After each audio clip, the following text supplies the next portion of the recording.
ಶಾಲಾ ಶಿಕ್ಷಣ ಮತ್ತು ಸಾಕ್ಷರತಾ ಸಚಿವರಿಗೆ ಕೇಳಬೇಕು. ಮಾನ್ಯ ಅಧ್ಯಕ್ಷ, ಉತ್ತರವನ್ನು ಒದಗಿಸಲಾಗಿದೆ.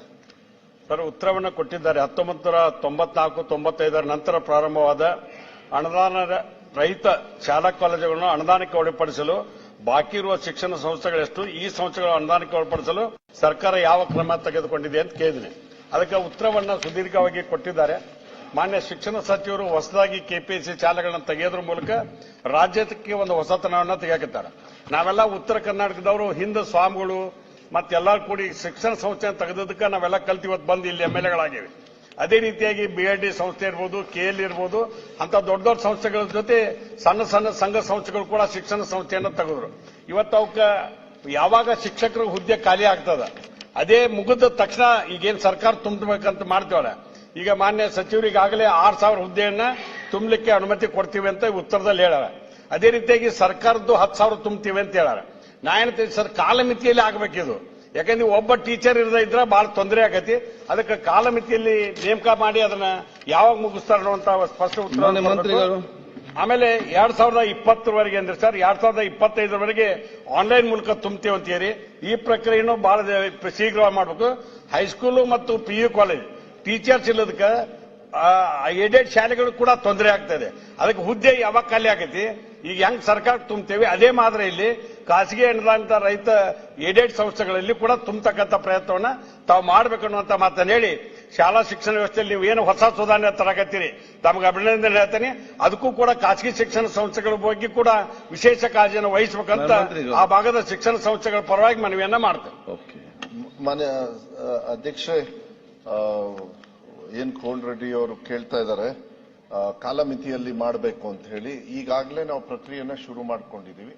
ನಾನು ಸಭೆಗೂ ಕೂಡ ಒಂದು ಮಾತನ್ನ ಹೇಳಲಿಕ್ಕೆ ಇಷ್ಟಪಡ್ತೀನಿ. 2016ರಿಂದ 20ವರೆಗೂ, 16ರಿಂದ 25ವರೆಗೂ ಅಲ್ಲ, 16ರಿಂದ 20ವರೆಗೂ ನಾವು ಈಗಾಗಲೇ ಕಾಲ್ ಫಾರ್ಮ್ ಮಾಡಿದೀವಿ.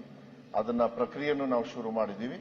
ಆದ್ರೆ ಈ ನೆಕ್ಸ್ಟ್ ಅಕಾಡೆಮಿಕ್ ಇಯರ್ ಶುರು ಆಗಷ್ಟಕ್ಕೆ ಜೂನ್ 1ನೇ ತಾರೀಕು ಒಳಗೆ ಶಿಕ್ಷಕರು ಪಾಠ ಹೇಳ್ಕೊಡ್ತಕ್ಕಂಥ ವ್ಯವಸ್ಥೆಯನ್ನ ಸರ್ಕಾರಿ ಶಾಲೆಯಲ್ಲೂ ಕೂಡ ನಾವು ಮಾಡ್ತೀವಿ. 10,000 ಚಿಲ್ಡ್ರೆ ನಾವೇನ್ ಕಾಲ್ ಫಾರ್ ಮಾಡಿದೀವಿ, ಅದು TETನೂ ಕೂಡ ನಡೆದೋಗಿದೆ.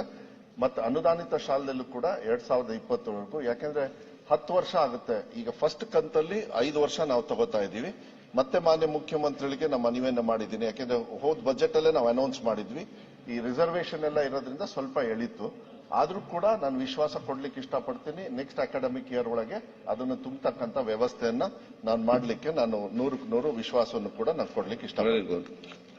ಒಂದು ಈಗ ನೋಡಿ, ಹಳೇದು 2016 ಮಟ್ಟ 1,017 ಹುದ್ದೆಗಳು ಖಾಲಿ ಅದಾವ ಸರ್. ಅವನ್ನು ಕೂಡ ಶೀಘ್ರತೆಯಲ್ಲಿ ಮಾಡಬೇಕು. ಮಾನ್ಯ ಮುಖ್ಯಮಂತ್ರಿಗಳಿಗೂ ಮನವಿ ಮಾಡ್ತೀವಿ, ಈ ಶಿಕ್ಷಣ ಸಂಸ್ಥೆಗಳಲ್ಲಿ ನೇಮಕಾತಿ ಮಾಡಲಿಕ್ಕೆ ನೀವು ಸರ್ಕಾರಕ್ಕೆ ಹೆಂಗೆ ಸ್ಪೀಡ್ ಅಪ್ ಮಾಡ್ತಿಲ್ಲ, ಸೇಮ್ ಮಾನದಂಡದಲ್ಲಿ ಮಾಡಿ. ಅಲ್ಲಿ ಕೂಡ ವಿದ್ಯಾರ್ಥಿಗಳ, ಇಲ್ಲಿ ಕೂಡ ವಿದ್ಯಾರ್ಥಿಗಳು, ಆ ವಿದ್ಯಾರ್ಥಿಗಳು ತೊಂದರೆ ಆಗದ ರೀತಿಯಲ್ಲಿ ತಾವು ಕ್ರಮ ತಗೋಬೇಕಂತ ವಿನಂತಿ ಮಾಡ್ತೇನೆ.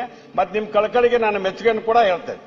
ಅಧ್ಯಕ್ಷರೇ, ಅವ್ರು ಕೇಳ್ತಾ ಇರೋದು 2016 ಒಳಗೆ 1,000 ಚಿಲ್ಡ್ರೆ ಇದು ತಗೊಂಡಿಲ್ಲ. ಅದು ಏನಾಗ್ತದೆ, ಈ ಪ್ರೈವೇಟ್ ಇನ್ಸ್ಟಿಟ್ಯೂಷನ್ಸ್, ಸಾರಿ ಅನುದಾನಿತ ಇನ್ಸ್ಟಿಟ್ಯೂಷನ್ಸ್ ಅವರಿಗೆಲ್ಲ ನಾವು ಪರ್ಮಿಷನ್ ಕೊಟ್ಟಿರ್ತೀವಿ. ಅವ್ರೇನೋ ಸ್ವಲ್ಪ ಇಂಟರ್ನಲ್ ಏನ್ ತೊಂದರೆ ಆಗುತ್ತೋ ಕೆಲಸಕ್ಕೆ ರಿಕ್ರೂಟ್ಮೆಂಟ್ ಮಾಡಿಲ್ಲ. ನಾವು ಅಧಿಕಾರಿಗಳಿಗೂ ಕೂಡ ಮೊನ್ನೆ ಮೀಟಿಂಗ್ ಅಲ್ಲಿ ನಾವು ಹೇಳಿದೀವಿ.